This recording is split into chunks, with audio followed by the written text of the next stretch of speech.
للہ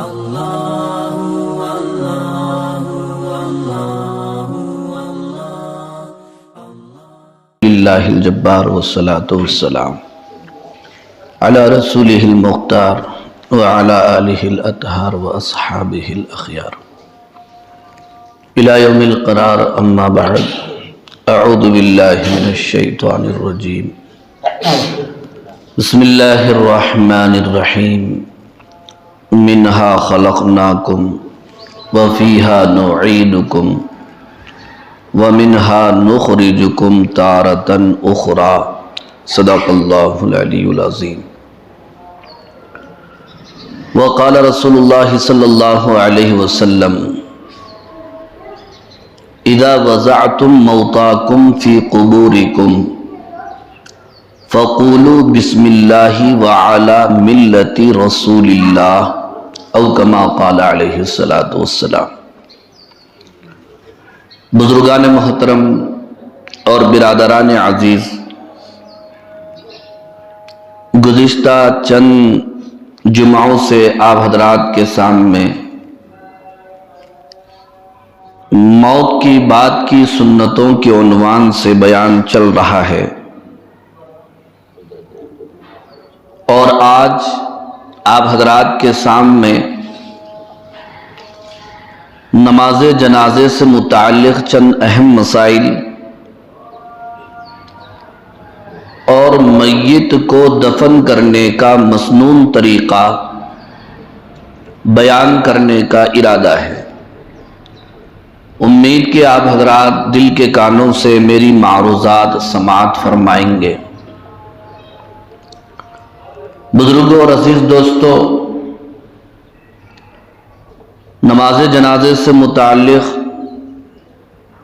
ایک اہم مسئلہ یہ بیان کرنا ہے کہ نماز جنازے کی جماعت کھڑی ہو چکی ہے، اور ظاہر بات ہے نماز جنازے میں صرف 4 تکبیریں ہوتی ہیں، ثنا، درود شریف اور دعا پڑھی جاتی ہے، اس کے بعد نماز ختم ہو جاتی ہے۔ 2-3 منٹ کا وہ مسئلہ ہوتا ہے۔ کوئی بندہ عین اس وقت پہنچا اور اسے وضو کرنا ہے، اگر وہ وضو کرے گا تو نماز جنازہ اسے نہیں مل سکتی، تو پھر وہ کیا کرے؟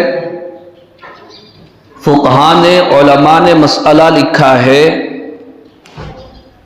اگر نماز جنازہ جانے کا ڈر ہے وضو کرنے کی صورت میں، تو وہ فوراً تیمم کر لے اور نماز جنازہ میں شریک ہو جائے تو نماز جنازہ ادا ہو جائے گی۔ دوسرا مسئلہ آپ حضرات کے سامنے بیان کرنے کا ہے کہ عام نمازوں میں پہلی صف میں کھڑا ہونا افضل عمل ہے اور بہت ثواب رکھتا ہے، یہاں تک کہ حدیث کے مفہوم میں آتا ہے کہ اگر پہلی صف کا ثواب کیا ہے اس کا اندازہ تم کو ہو جائے تو پہلی صف میں کھڑے ہونے کے لیے لوگ لڑیں گے اور تلواریں نکال لیں گے۔ یہ الگ بات ہے کہ آج پہلی صف کا ہمیں اہتمام نہ رہا، اللہ ہماری حفاظت فرمائے، لیکن نماز جنازے میں اس کا مسئلہ الٹا ہے، اس کے برعکس ہے۔ جنازے کی نماز میں پہلی صف میں کھڑا ہونا افضل نہیں ہے، بلکہ آخری صف میں کھڑا ہونا افضل اور بہتر ہے۔ ایسا کیوں؟ اس کی 3 وجہ بیان کی جاتی ہیں۔ ایک وجہ تو یہ بیان کی جاتی ہے کہ جنازے کی نماز میں کم از کم 3 صفیں ہونا بہتر ہے، سنت ہے۔ اگر پہلی صف میں کھڑا ہونا افضل قرار دیا جائے بہتر قرار دیا جائے تو پورے لوگ پہلی صف میں آئیں گے اور نیچے اور اس کے بعد صفیں نہیں بنیں گی. اس لیے شریعت میں حکم یہ ہے کہ جنازے کی نماز میں سب سے آخری صف میں کھڑا ہونا افضل اور بہتر ہے.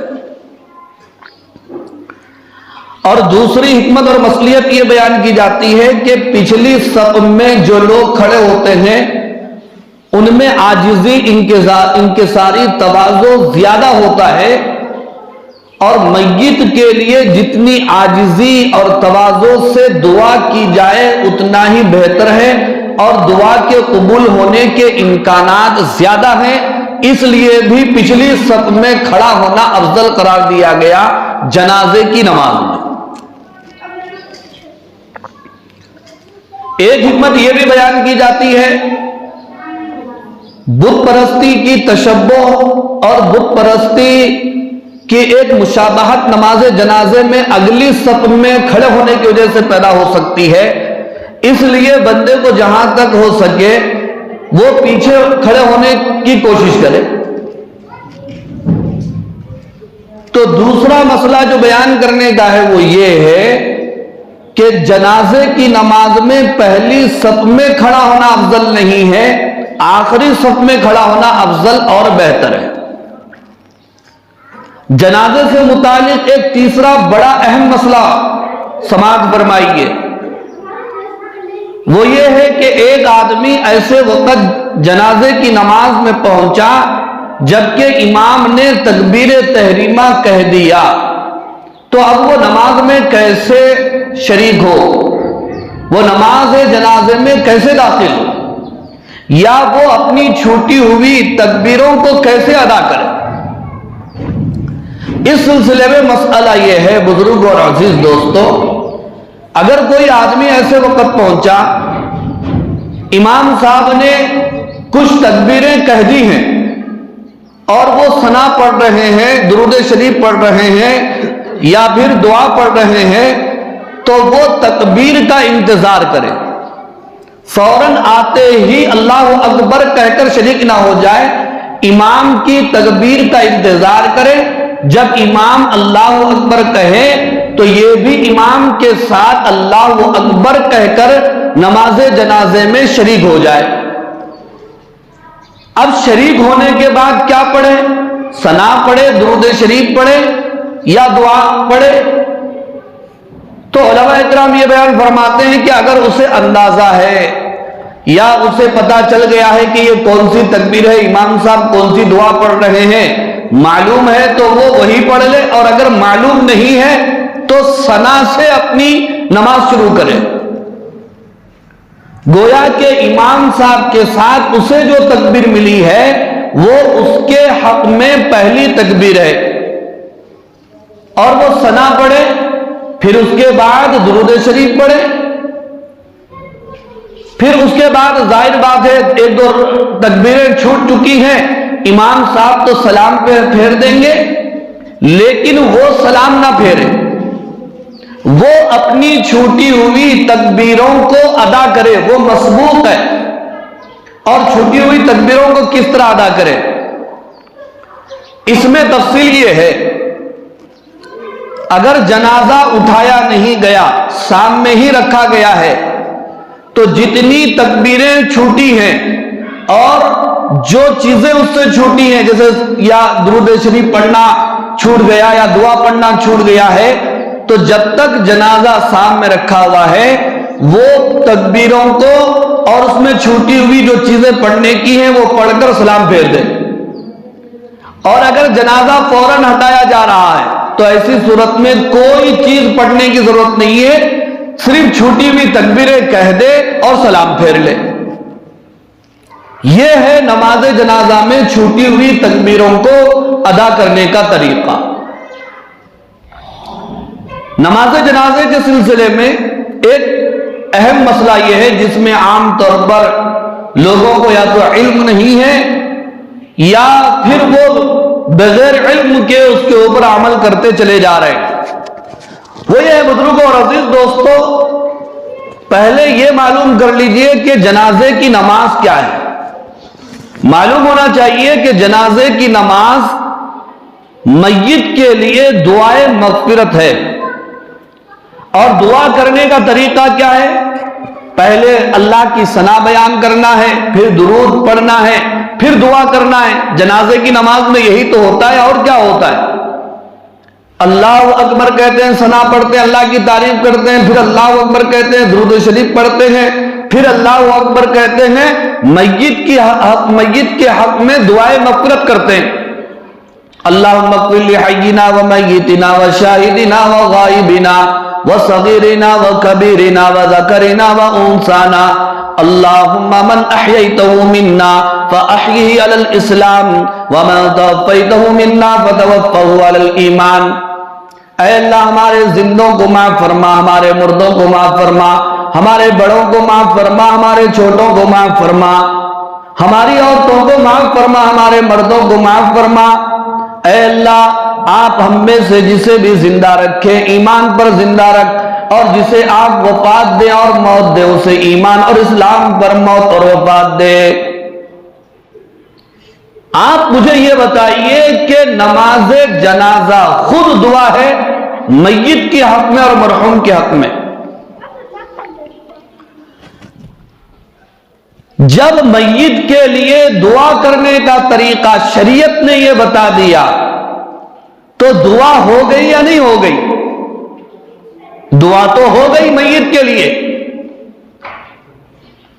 اب شریعت نے جو طریقہ بتایا تھا نماز جنازے کی شکل میں میت کے لیے دعائے مغفرت کا، وہ تو ختم ہو چکا. پھر اس کے بعد دوبارہ دعا کرنا میت کے لیے یہ شریعت میں اضافہ ہے جو درست نہیں ہے، جائز نہیں ہے. آپ فقہ کی کتابیں اٹھائیے، شریعت کی کتابیں اٹھائیے اور آپ صلی اللہ علیہ وسلم کی سیرت کو پڑھ جائیے تو پتہ چلے گا کہ حضور کے دور میں نماز جنازے کے بعد اور کوئی دعا نہیں ہوتی تھی.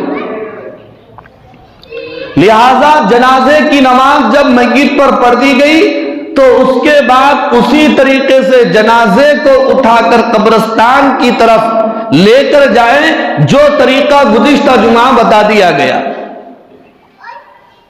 اب اس کے بعد مرحلہ آتا ہے قبرستان میں داخل ہونے کا. قبرستان میں داخل ہونے کا طریقہ کیا ہے؟ قبرستان میں جب آپ داخل ہو تو سب سے پہلے قبرستان میں داخل ہونے کی دعا پڑھنا چاہیے. قبرستان میں داخل ہونے کی دعا کیا ہے؟ السلام علیکم یا اہل القبور انتم سلفنا ونحن بالاثر وإنا انشاء اللہ بكم لاحقون. شریعت نے قبرستان میں داخل ہونے کے لیے یہ دعا بتائی. آج دنیا بھر کی رسمیں، دنیا بھر کی چیزیں، دنیا بھر کے خرافات ہمیں یاد ہے اور نہیں یاد ہے تو شریعت کی اصل چیز یاد نہیں ہے.